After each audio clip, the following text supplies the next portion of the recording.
So much media, so little time. Who keeps track of it all? That would be me.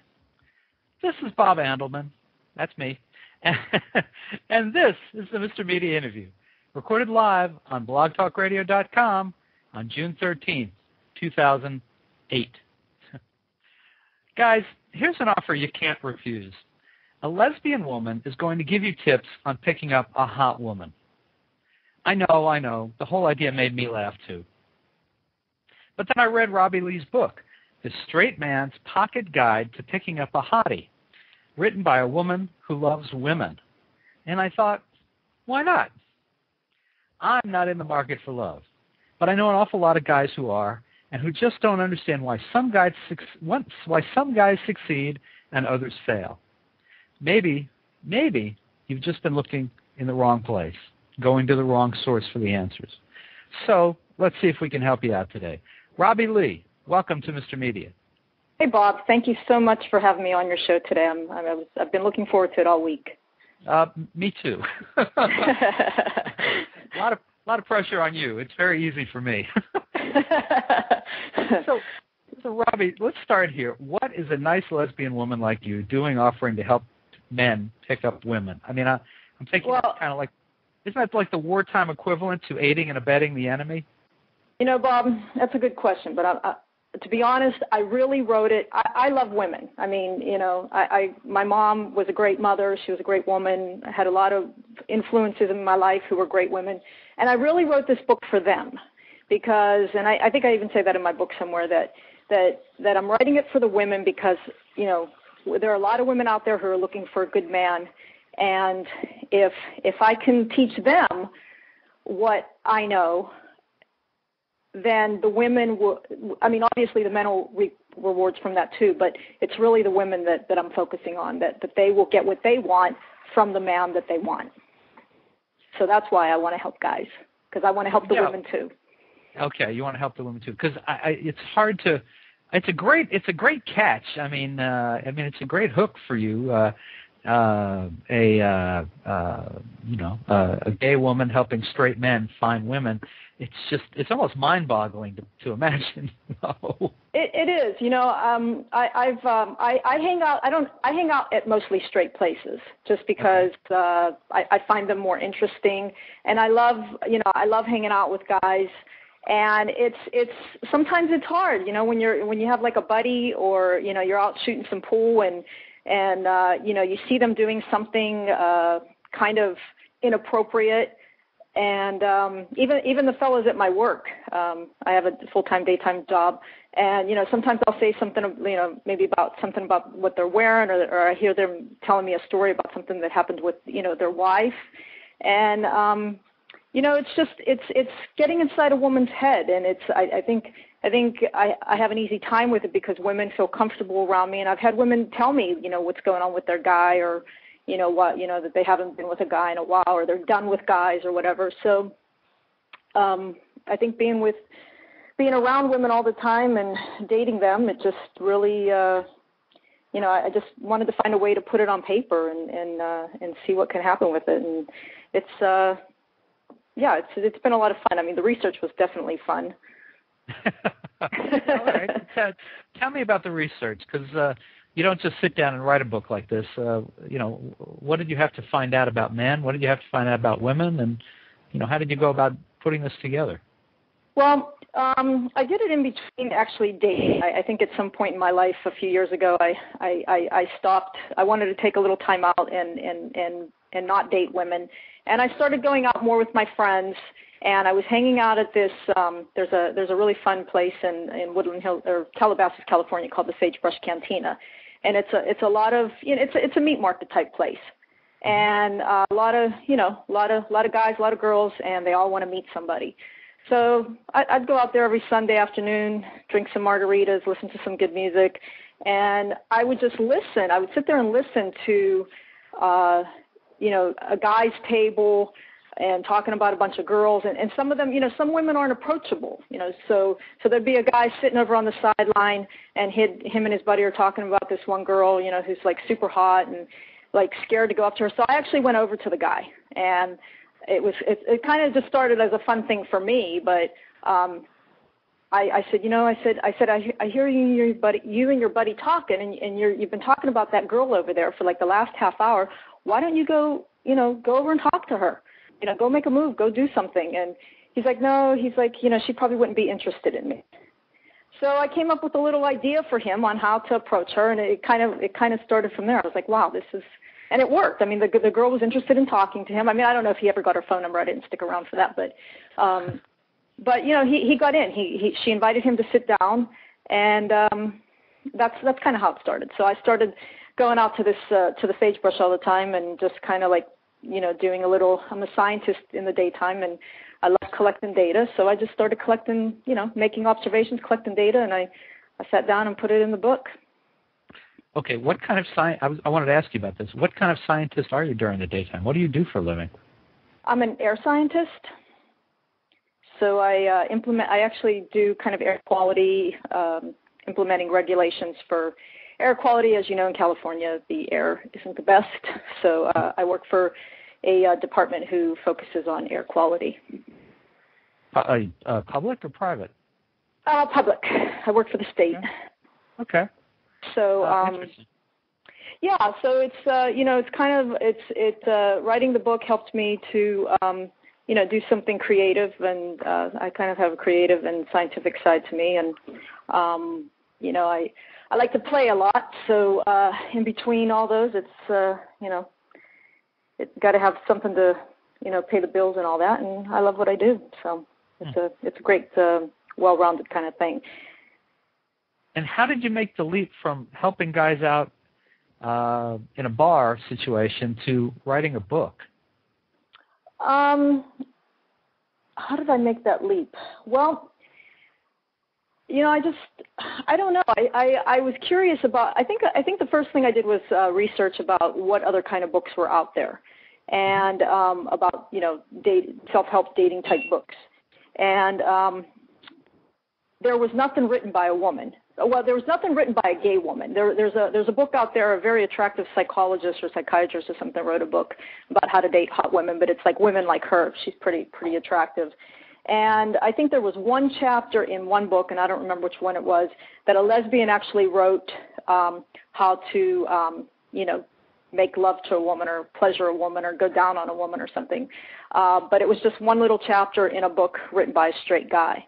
So it was that was kind of the catalyst of my leap, was finding out that there was nothing else out there written by a lesbian about getting women. And I typically don't date lesbians. I've been fortunate enough that, I guess, hanging out at straight places, I've dated mostly bisexual or straight women.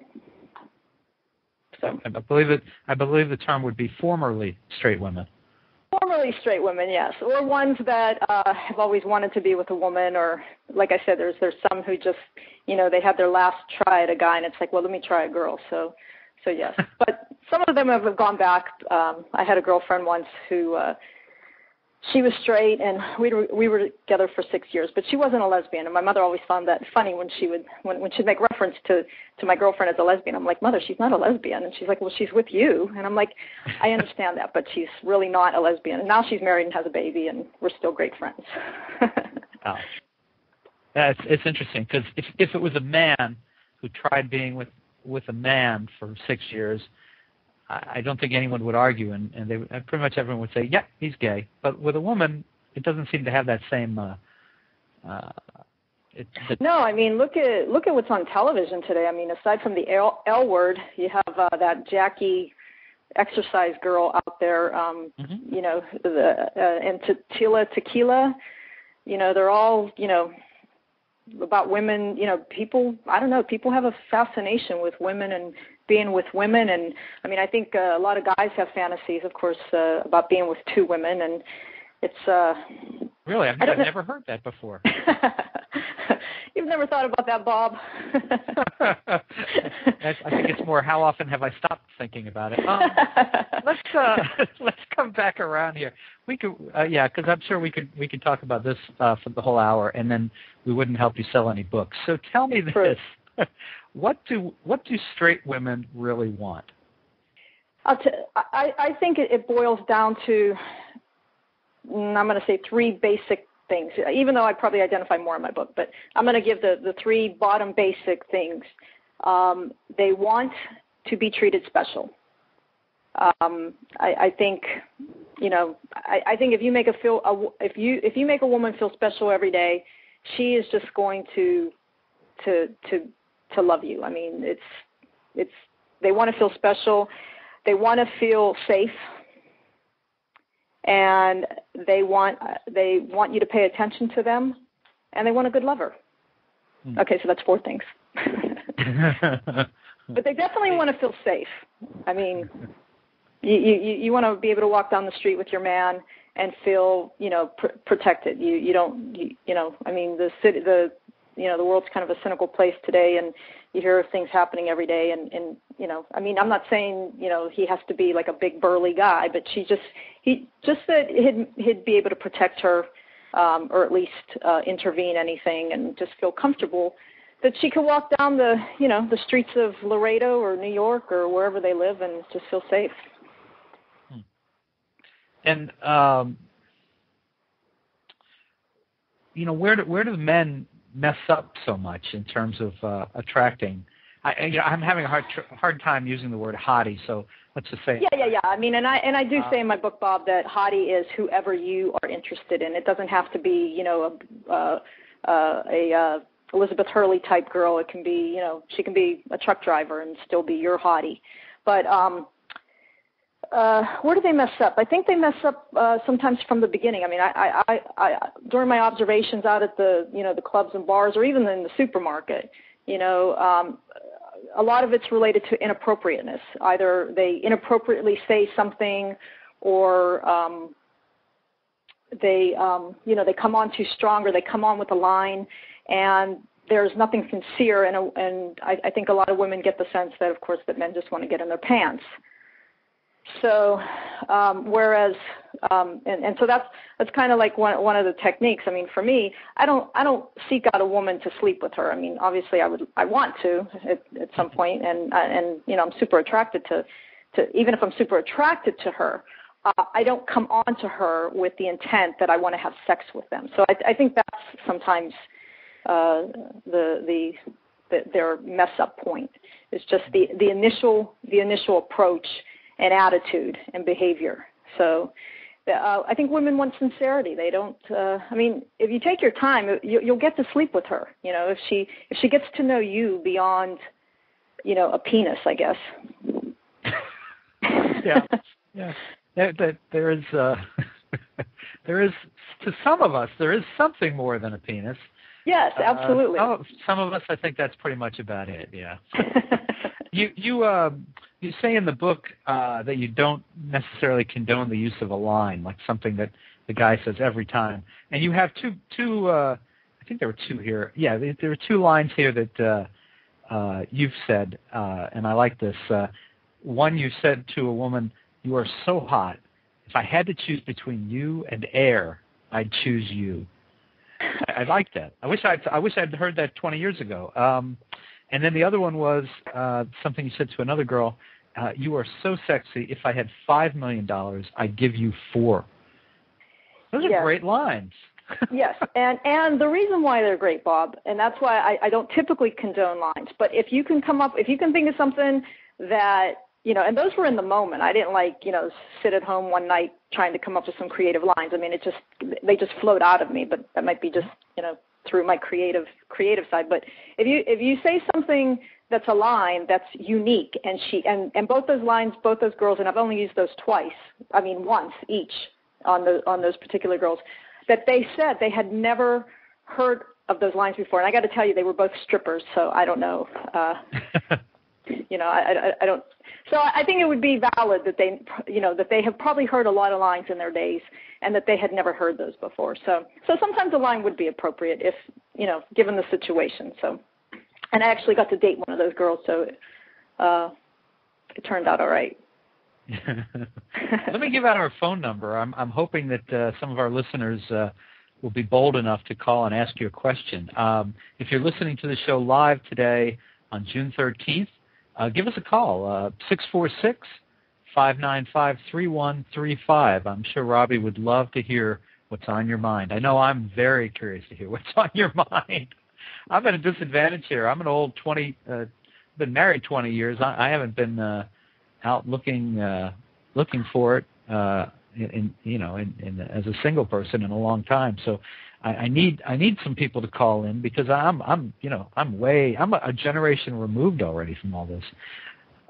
It's funny, Bob. I was when I was mailing off some books to a couple places. I went to UPS, and the store attendant, the owner, was there, and he was an older Chinese man, let's say in his I don't know, maybe 60s, and he saw the book, and he asked me about it, and he goes, oh, that's interesting. He goes, but I think all my hotties are dead.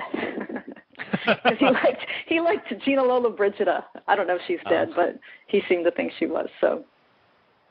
Yeah, I don't think she's with us anymore. Yeah, I'm willing to stand corrected on that, but I don't think so. In the book, you have some rules for first dates or suggestions. Can you talk a little about that with us? Rule hands down. As a matter of fact, I gave a copy of this book to my hairdresser, who is a super, super hot girl from lives in Sacramento, and she had a great time reading that book to her customers, and they were they were sitting in her chair and they're reading it to her, and she was probably the third girl, single woman who agreed with who had agreed with the first rule of dating. First date, do not take them to dinner and a movie. Do something really creative. For one thing, in a movie, you can't talk, so how are you really going to engage with her? And dining, I mean, it's too, I would say, too common. So I try and create a lifestyle of not being boring, common. You want to be creative. So I just think it's too atypical. It's great for the future. I mean, you definitely want to go to a movie and dinner with her and find a nice place and all that because I love eating and I love wine and it's a great, eating's like sex, it's a very intimate kind of thing. So just be creative on the first date. Find something, even a picnic would be great. If you live in an area that has, some beautiful places to picnic. I think that's an awesome first date. The movie tip, I think, is a good one. I think I learned that very late in dating that because I love going to the movies, and it's always fun for me to have somebody to go to the movies with, but you realize after a while, and I think a lot of guys probably have done this, I'm sure I'm not alone, you realize after a while that, if we're in the movie theater, we're not talking, so when we walk out of there, especially if it's a first or second date, you're just as big a stranger as you were when you started the date. Absolutely, Bob. So, but it is a great follow-up, for maybe, down the road. And actually, it's nice to go to the movie first and then dinner if you can, because then you have some nice, dinner conversation. So, now, where you offer some advice, I guess, based on the age of the person looking and who they're looking for. That there's some places that are better than other places to go looking for that. To go looking for women. Yeah. I find that the non-common areas, such as bars, I think you have a better chance to find, what you're looking for in your everyday life. So, on the bus, I think I mentioned in my book a couple times at the airport. I've met and dated women that I met at the airport, especially, in big markets like Los Angeles, going to pick somebody up. Also, just out at the market, the dog park, even if you don't have a dog, just maybe go running. I think nowadays women look more for activity type partners. So they want to do like a dating activity. So if you meet somebody that you have some common interest in, matter of fact, I mentioned in the book that if you meet a woman and she's into horseback riding and you don't know how to ride, learn to ride, or at least learn about horses. It's you can buy a book. I mean, everything's available to you on the internet nowadays. So just as you're out and about in your everyday life, women are everywhere. Look around, and that's why one of the things I say in the book is, be appropriately dressed. You don't want to go to the airport wearing sweats, because you never know who you're going to run into. So I find that I prefer meeting women that way, and I think it's easier actually because it's less pressure. Not that the meat market isn't an option, but I think there's less pressure on you if you're just going about your daily routine life, going out for lunch during your work day, and just be aware of who's around you, and take the opportunity. If you see a good-looking girl at the same restaurant every day, find an in. I mentioned that, find an in and get out. Go up to her, never ask her for your phone number. Just don't go up to somebody and say, hey, can I have your phone number? Hey, can I take you out to dinner? That's common. That's boring. I met a girl at a club one time, and I gave her my business card, and although it had nothing to do with flying a helicopter, I said, here's my business card. If you'd ever like to go for a helicopter ride, I'd love to take you. She never called, but I think she had a boyfriend. But it's you get in and get out. Take a risk, take a chance. I think that's why I've been fortunate that I've dated a lot of women, and I've had a lot of good girlfriends, and it's because I take risks. So you got to be a little bit of a risk taker. Let me give out our phone number again. It's 646-595-3135. Feel free to call if you'd like to ask a question. Bob, can I offer a free book to the first caller? Sure, if you'd Is that like allowed? To handle that, absolutely. Absolutely. All right. So there you go. You've got some more incentive now. Give us a call. Talk to Robbie. She'll send you a copy of the book. It's already got. If you're on the web chat, you'll see this. I'm holding up the video, but it's already got lipstick on it. Big lip impression on the cover. What's the difference between approaching an attractive woman at the mall or at the airport, as you mentioned, and stalking? Stalking would be if, I've seen that happen. I've actually seen, probably not at the mall, but out at clubs, where the guy's kind of like following the girl around, kind of just hanging out. I had a girl actually ask me one time. I was sitting at a bar in Vegas, and it was at the Hard Rock, as a matter of fact, sitting at the bar, and this girl was there, and there was a guy on the other side of the bar, and then she moved, and then I guess he had followed her to the other side, and then she came back over by me, and she came up to me and said, do you mind if I pretend I know you because this guy is following me? Oh. So, and she pointed him out to me, and he was actually an attractive guy. He had on a nice suit. He was nicely dressed, nice looking guy. I don't know why he didn't find it. I guess he just wanted to keep an eye on her and figure out how he was going to go in, but obviously he blew it by following her around before making his approach. So I think that'd be a good example. So there are guys that don't seem to know the difference, or they get so intent on someone that they really don't realize when they're crowding someone or causing them to feel unsafe, I guess. Yes, and another good example of a bad beginning is buying a woman a drink, which is fine. I mean, it's a little common, but it's okay. And then you go up to them. You expect them to talk to you. So you're buying her the drink with expectations of being able to go over and talk to her. And you actually, if you do buy a lady a drink, you say, let's say the bartender say, hey, bartender, can you send that lady over whatever she's drinking? Wait for her to invite you over. And if she doesn't invite you over, just, raise your glass and give her a little cheers, and if she's interested, because maybe she's waiting for somebody. You don't want to invade women's space. A lot of times they go out alone. They want to be alone. But if she's interested, she would invite you over. Either tell the bartender to invite him over, but don't automatically go over just because you bought her the drink. Mm. So let's say I'm 25, male, which is taking a lot of imagination on my part, because that's Well, first I'd say I'm sorry, because that's a rough age, Bob. Well, I'm not 25, so we're definitely not talking about me. But let's say a 25-year-old guy is listening to this, someone in their mid-20s, and they're thinking, I've tried going out to bars, and that doesn't work for me.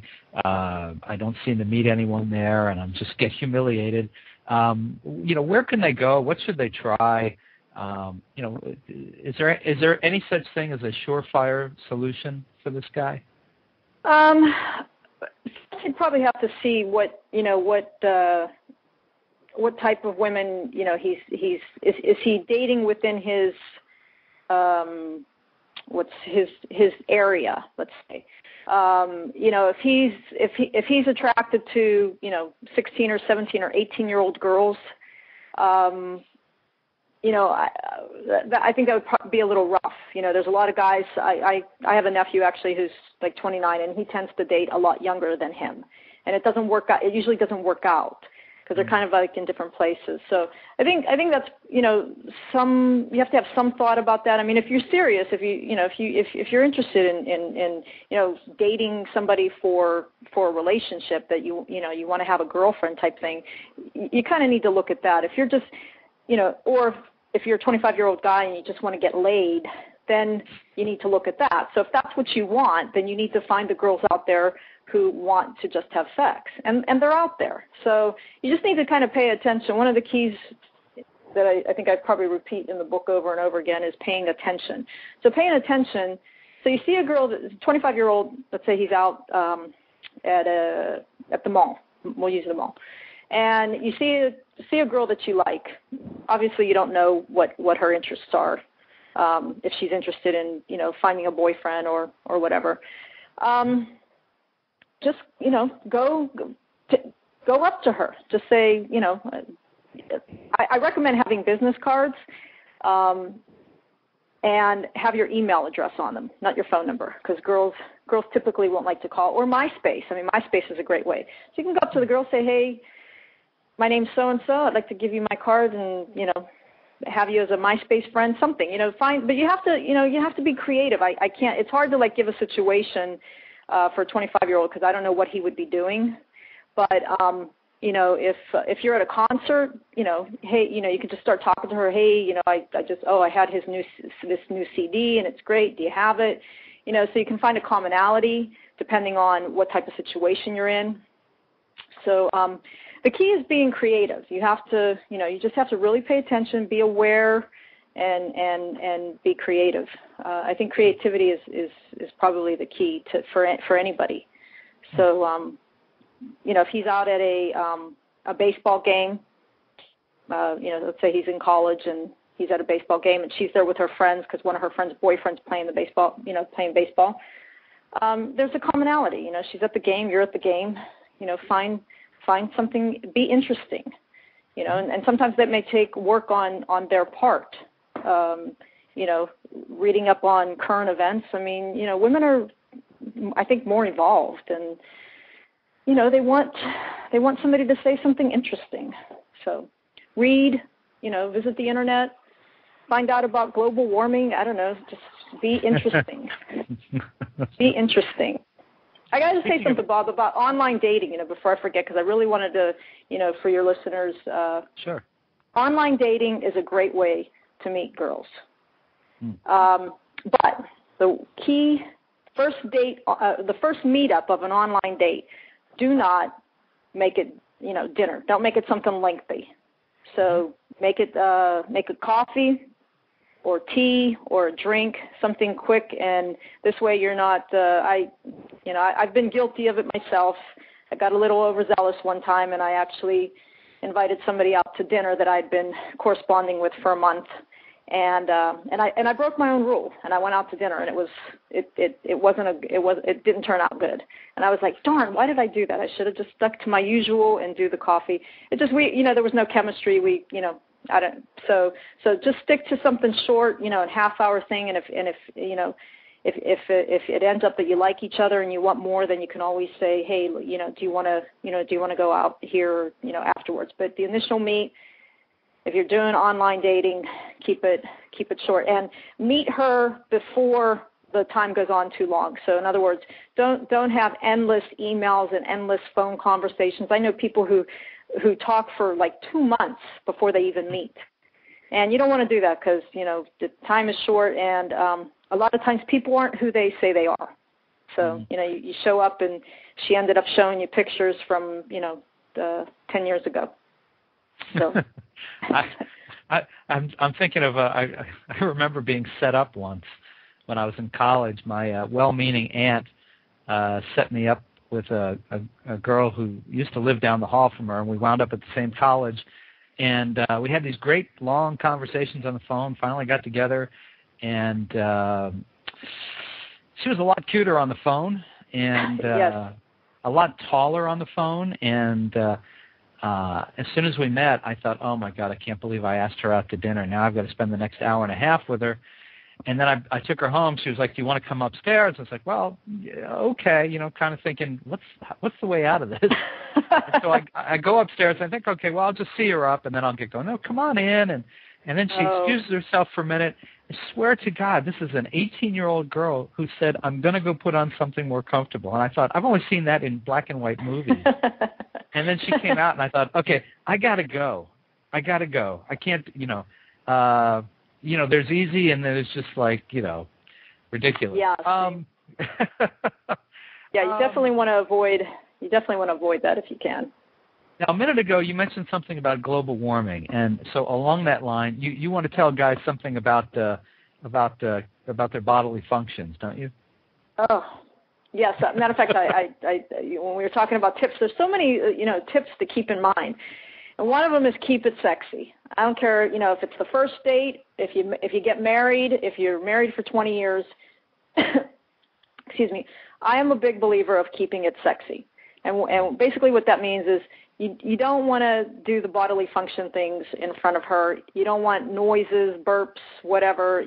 She doesn't want to hear that. It's, I know couples who have gotten into this, and, those are the couples who are not having sex on a regular basis. So I would say, same thing with the bathroom. Close the bathroom door. I highly recommend if you end up living with somebody, if you live with a woman, the two of you need separate bathrooms because, there's just things going on in there that neither of you need to know about. And, but if you do, if you only have the one bathroom door, close the bathroom door. She doesn't want to see it. I don't know. Now the shower's a different story. Taking a bath together is sexy. But yeah, bodily functions definitely, and hair. If you're an older gentleman, I don't know, something over 40, the hair on the eyebrows start creeping out, nasal hair, all that stuff, back hair. I don't know. Just keep grooming. Hygiene and grooming are two very, very important things. So I think I mentioned in my book. I don't know if I kept it in there or not, but. The back hair thing is a little freaky when you're out on the beach, and I don't know any woman who's ever said, "Wow, I just love a guy with a lot of back hair." So shaving it, is an option, and waxing it, of course, would be better. But I think I had said something about having your buddy shave it, and I don't know if anybody has good enough friends that somebody's gonna, their buddy's gonna shave their back hair off. So I think that's a job you got to pay to have done. Yeah, exactly. Just set aside a few bucks for that and get that done. But yeah, keep it sexy, Bob. That's keep the bodily functions out of her purview. I think even guys, friends of guys, don't want to see all that back hair either. Do everybody a favor, will you, guys? Now it's interesting to me. We've got we've had a lot of people in and out of the web chat, and they must be really interested in what you're saying, but we want to get somebody. Somebody needs to call in and ask a question, and at the very least, claim this book that Robbie Lee is offering. You get she's offering to send you a copy of her book, and I'm going to hold it up in a second again for the video in the web chat. But it is The Straight Man's Pocket Guide to Picking Up a Hottie, written by a woman who loves women. I just love saying that. I'm holding it up again. There we go. So give us a call, 646-595-3135, and ask Robbie a question about this. There's no way that I'm asking every possible question because I'm just too far removed from being single and having to deal with this. Let's see. Also, Bob, before I forget, I did want to mention. Now I just lost my place in the book. It was interesting writing the book, and when I got it back, reading it was, so different than writing it. I forgot actually some of the things that I wrote. About being a lover. Women want a good lover, and to be a good lover, obviously you have to pay. You have to pay attention. If you've only been with one woman, it's you're going to have you need some experience, but pay attention to each woman, because each woman's going to want something different, sexually. So to be a good lover, you really have to you have to practice read. I mean, there's like a ton of like books that focus on sex and what women want, but she'll let you know. I mean, she'll definitely she'll give you signs. Women, unfortunately, some women aren't very verbal, so they won't say, you need to move it over here, but she'll give you signals, she'll give you signs. So if you're intimate with a woman, you really need to pay attention to her body language and her movements and her breathing and her little noises that she makes, that obviously it sounds like that's feeling good, because I think a lot of men aren't good lovers, because they're so they're not focusing on the woman. So I think there's a comment in my book about letting her come first. So if she has an orgasm before you, you're all set. So it's otherwise she's going to get frustrated that so it's better to let the woman have the orgasm first. I think that's a secret to being at least one of the first things to being a good lover, is paying attention and letting her orgasm first. Well, if the man is first, a lot of times the woman's going to feel like you're not going to be patient enough to wait for her. Exactly. Yeah. There's a statistic out there, Bob, and I don't know where, I don't remember the source. I'd have to look for it again one day. But women are 3 times more likely to have an orgasm with another woman. And the reason, and that's just what you said, the reason for that is because that's kind of a self-serving statistic, don't you think, Robbie? I'm not here promoting myself, trust me. Only the book. But no, seriously, I just heard that statistics somewhere. It was like on one of those sex talk radio shows, or gosh, I wish I could remember. But my point to it is for what you just said, in that if the man comes first, the woman's not going to feel like the guy's going to have patience, because women do take longer. So they're going to feel pressured that they, because the guy's already done, maybe he wants to go to sleep or whatever. So, but that's why, because there's no pressure. There's no pressure with having an orgasm. There's really no pressure having an orgasm with another woman. Now, I want to point out to listeners that I've been a little genteel about some of the stuff in the book. But the parts of the book are a little more graphic than other parts of the book, and if you're curious about that, for the most part, I'm going to let you find the book on your own and order a copy, and you can read that stuff. One of the things you say in here, though, is a tip. This is on page 130. Keeping it fresh means whatever you are doing to get her, keep doing it to keep her. And so, this book is not strictly a guide to one-night stands. The idea is, I think, Robbie, correct me if I'm wrong, you're trying to help guys connect with women and maybe develop some relationships. This is not I think there was a book years ago that used to be advertised in all the men's magazine, How to Get Laid. I think that was the essence of it. It may not have been the title, but you're offering advice that goes a little beyond just that. Absolutely. I mean, we're all pretty much here for the same reasons, Bob. We want to love and be loved and have relationships. So ultimately, yeah, you're going to end up in a relationship, and you want to do it right. So yeah, keep it fresh. So if you were buying her roses, on a regular basis in the beginning, buy her flowers, buy her, and that goes back to making her feel special, because in the beginning, the first year, everybody, it's all la la la, everything's grand. It's the, the honeymoon part of the relationship. And then, after that, you just fall in. Sometimes you fall into these traps where, you stop doing what you did before, and women are different. Women remember that stuff. I mean, that's why women remember, your anniversary of when you first kissed and the anniversary when you first met and all that stuff, because that's just how women are. And men kind of, I think forget. And so, so keep it fresh, keep it sexy, keep it hot. You say in here, keeping it fresh also means finding new things to do together in and out of the bedroom. If your hottie has been begging for something new in the bedroom or out of the bedroom, like seeing you in a thong, wanting a lap dance, or doing it in the hot tub or the dressing room at Nordstrom's, give it to her. Oh, how I've waited years for that woman to ask me to do it in the dressing room at Nordstrom's. Where do you find these people? Oh my God! They're out there. That's what my point is, that they are out there. And even those wild women still want something real. So it definitely goes beyond just the one night stand and the one time in the Nordstrom's dressing room. Oh, just one time in the Nordstrom's dressing room? I thought if you did it well enough, they'd invite you back.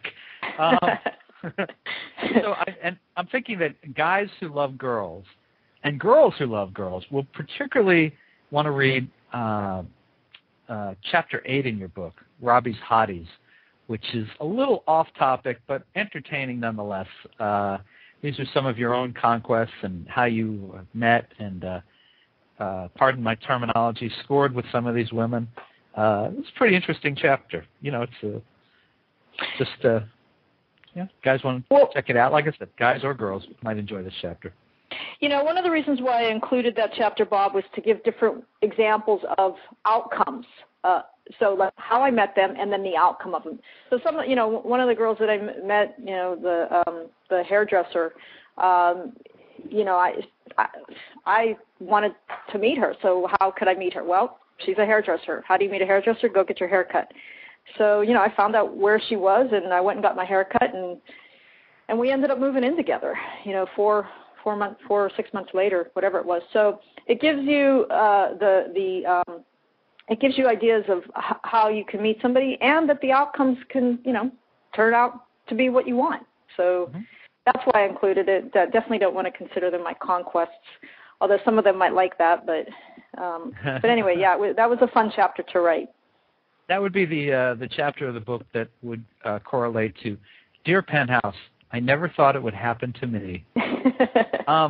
Just so guys know what's in there. We're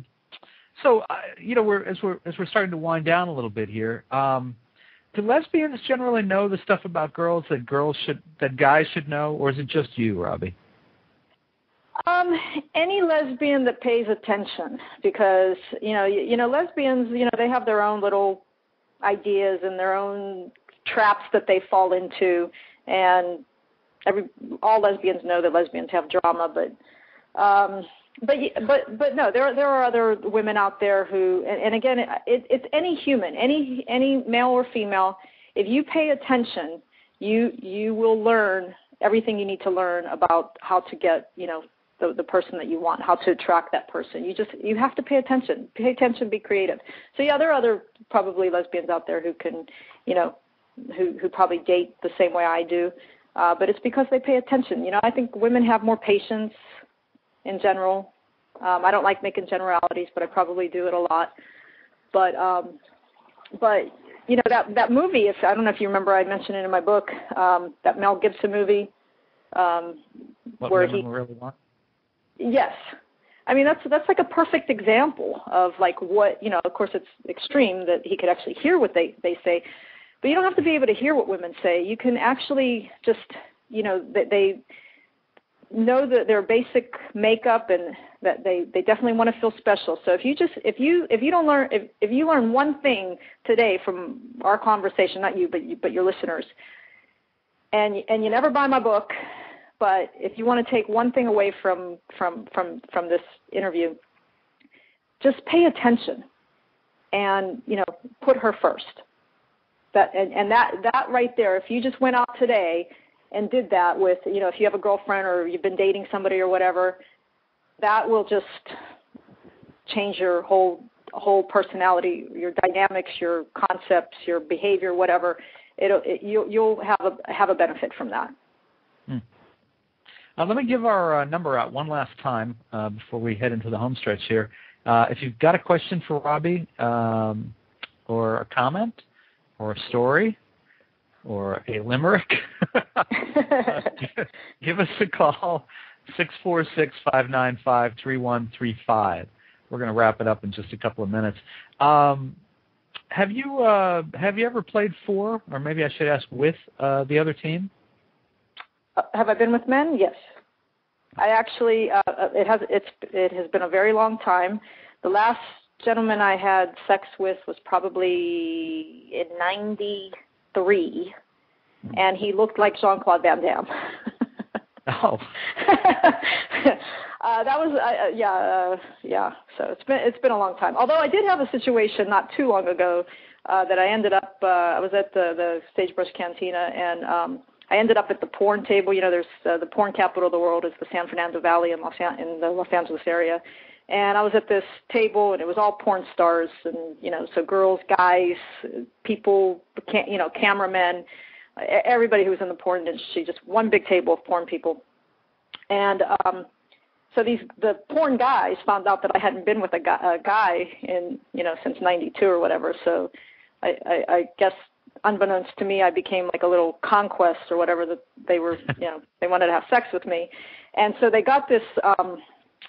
Porn star, I think her name was T.J. Hooker, to come on to me, to entice me to participate or whatever. So T.J. was all over me and making out with me and all this, and then they invited me out for drinks. I was with another friend of mine, so we all went out for drinks, and then everybody's like, come on, let's all go back to so and so's house. So there's this like long caravan of porn star people driving to somebody's house, and TJ was calling me on the phone. Are you still with us? I'm like, oh yeah, I'm like right behind you. And then at the last minute, I turned left, and I ran off because that wasn't going to happen. Oh, you knew what was going on. Absolutely, yeah. I figured it out. Yeah. So yeah, I have been. Guys. I have to ask you, Robbie, and maybe because you're in California, it's not a big deal, but I'm thinking in other parts of the country, if someone was worked for the government and wrote a book like this, not necessarily the title, but some of the more graphic elements, it might cause them a problem akin to, a woman like a police officer who poses for Playboy or something. Have you had any trouble? I keep my not that the government agency that I work for, not that people there don't know. I mean, they know I'm gay or whatever. It's it doesn't matter. They can't discriminate. But I keep it separate. It's not work appropriate, and it wouldn't be work appropriate for a lot of places probably, other than just where I work. But I keep it separate. I don't know how they would find out, but unless somebody's listening today and realize that it's me, but I don't advertise it at work. I keep it, stay very professional at work and just keep. So yeah, I guess it could pose a problem down the road if I ever ran for an office, which I'd like to be the mayor of Sacramento one day. But so yeah, that would come out of the closet, I suppose. That I wrote some book and used some graphic language. I was a little concerned about that, especially when my parents wanted to read the book. Yeah. Yeah, and I told my mom. I said, I'm a little, because she was very excited that I wrote the book and all that, and I told her it was a little graphic, and I used the P word, and I didn't know how I would feel about her, knowing that I did those things, and then she, we just decided we wouldn't talk about it, and then she said, well, I'm not 12. Yeah. So they both read it, and they really liked it. We didn't, discuss it, of course, in, detail, but they appreciated it, and they thought it was a great idea. It's funny how we don't give family members credit for being human beings at a certain point. Yeah. It's kind of rough letting your mom read about some of your sexual antics, though, Bob. Yeah. Well, that's what I mean. It is strange. Especially with another woman. Yeah. Well, yeah. Well, you know what? I have a feeling it would be, in some ways, it would be easier to hear about your daughter with another woman than to hear about your daughter with a man. That's as the father of a daughter. I just. Oh, okay. You know what I'm saying? I mean, I don't think at this point that there's anything to worry, not to worry about, but I think my daughter is probably going to, is going to emerge as straight when that time comes. But there's a part of me that thinks it would be easier hearing about her with another woman than a guy. I mean, guys make me think. Gun control laws. That maybe it's not a bad thing if I have a shotgun occasionally here. That's preloaded. See, but and why? And you know why that is, Bob? Because you think that men only want to get in her pants. I don't think that. I know. Oh, okay. Come on. That's just.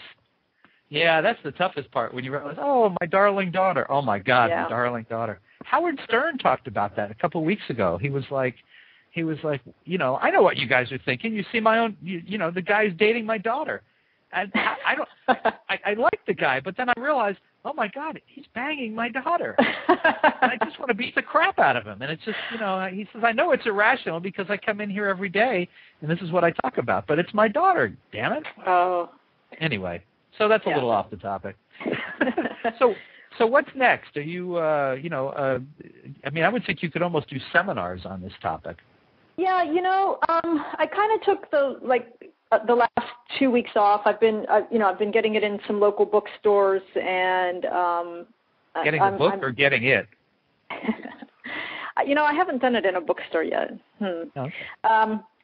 Getting the book in bookstores, and I think I'd like to have a book release party. I'm not sure where I would. I'm thinking about having it in Los Angeles. I have a friend who manages a great restaurant down there, a really popular kind of hottie kind of spot. But yeah, I would like to. I'm thinking about trying to get a column or something, or seminars down the road. I don't know. I'm kind of winging it right now. I just, I'm just having a good time with it, and